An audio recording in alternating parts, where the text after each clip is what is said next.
खरीफ season में खाद supply सुनिश्चित करने के लिए सरकार ने बड़ा फैसला लिया है। अमेरिका में सूखे जैसे हालात की वजह से इसका भारत पर क्या असर पड़ेगा और अगले कुछ दिनों का मौसम किसान का साथ देगा या मुश्किल लेकर आएगा। नमस्कार, आप देख रहे हैं न्यूज पोर्टली का साप्ताहिक एग्री बुलेटिन और मैं हूं साधना शुक्ला। बुलेटिन में आपको इस हफ्ते की कृषि जगत से जुड़ी हर खबर मिलेगी, लेकिन आगे बढ़ने से पहले जरूरी बात, अगर आपने हमारे चैनल को सब्सक्राइब नहीं किया है तो कर लीजिए और अगर आप ये बुलेटिन फेसबुक पर देख रहे हैं तो हमारे पेज को फॉलो करना ना भूलें। अब खबरें विस्तार से देखते हैं। सरकार ने किसानों को राहत देने के लिए बड़ा कदम उठाया है, लेकिन चुनौती अभी पूरी तरह खत्म नहीं हुई है। केंद्र सरकार ने खरीफ सीजन 2026 के लिए फॉस्फेट और पोटैश आधारित उर्वरकों पर सब्सिडी बढ़ा दी है। रॉयटर्स के मुताबिक सब्सिडी बढ़ाकर करीब 41,533 करोड़ कर दी गई है, ताकि किसानों को डीएपी और अन्य खाद तय कीमत पर मिल सके।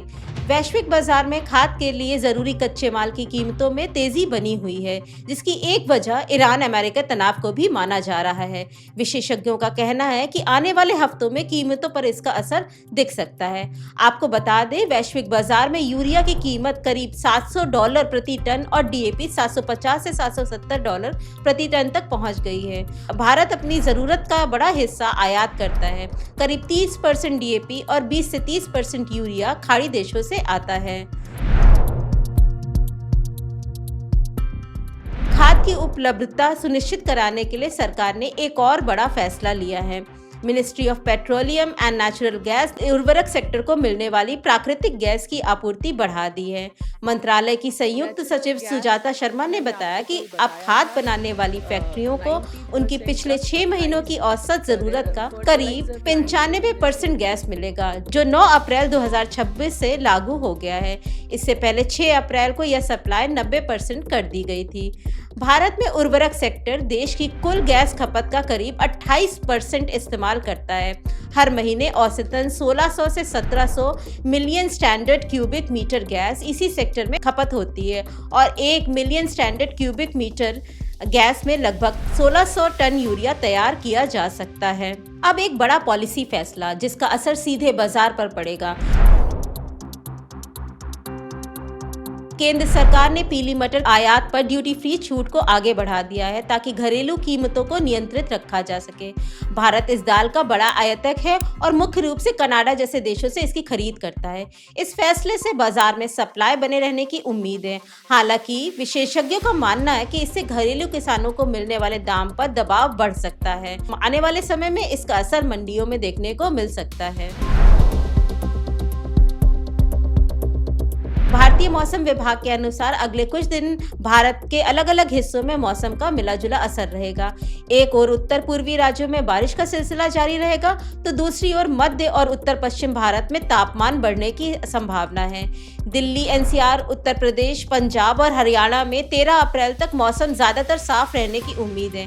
हालांकि 11 अप्रैल में एक नया पश्चिमी विक्षोभ हिमालयी क्षेत्र को प्रभावित करेगा, जिससे पहाड़ों पर बर्फबारी और मैदानी इलाकों में हल्की बूंदाबांदी हो सकती है। मध्य प्रदेश, छत्तीसगढ़ और गुजरात में तापमान में 4 से 6 डिग्री की वृद्धि होने की संभावना है।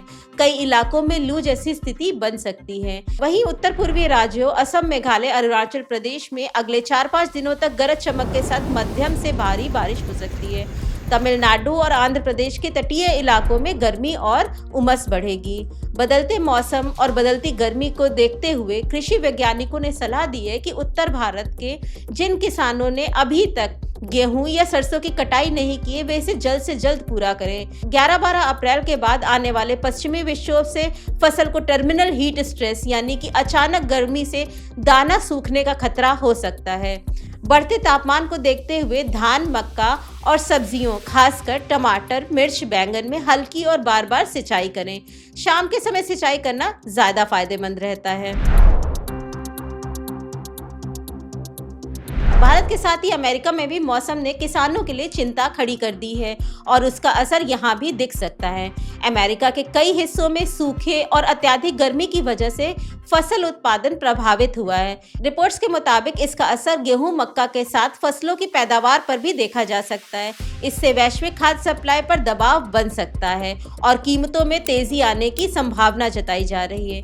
विशेषज्ञ मानते हैं कि अगर स्थिति यही बनी रही तो इसका असर अंतर्राष्ट्रीय व्यापार पर भी पड़ सकता है और भारत जैसे देशों के लिए ये बाजार में उतार चढ़ाव का कारण भी बन सकता है। भारत के कॉफी एक्सपोर्ट में इस साल अच्छी बढ़ोतरी देखने को मिली है। वित्त वर्ष 2025-26 में कॉफी निर्यात 17% बढ़कर रिकॉर्ड $2.13 अरब, अगर इसे भारतीय रुपयों में बताएं तो करीब 18,887 करोड़ पर पहुंच गया है। ये पिछले साल $1.82 अरब था। आंकड़ों के मुताबिक कॉफी का निर्यात मात्रा के हिसाब से भी बढ़ा है। इस साल करीब 4.07 लाख टन कॉफी एक्सपोर्ट हुई है, जो पिछले साल 3.88 लाख टन थी।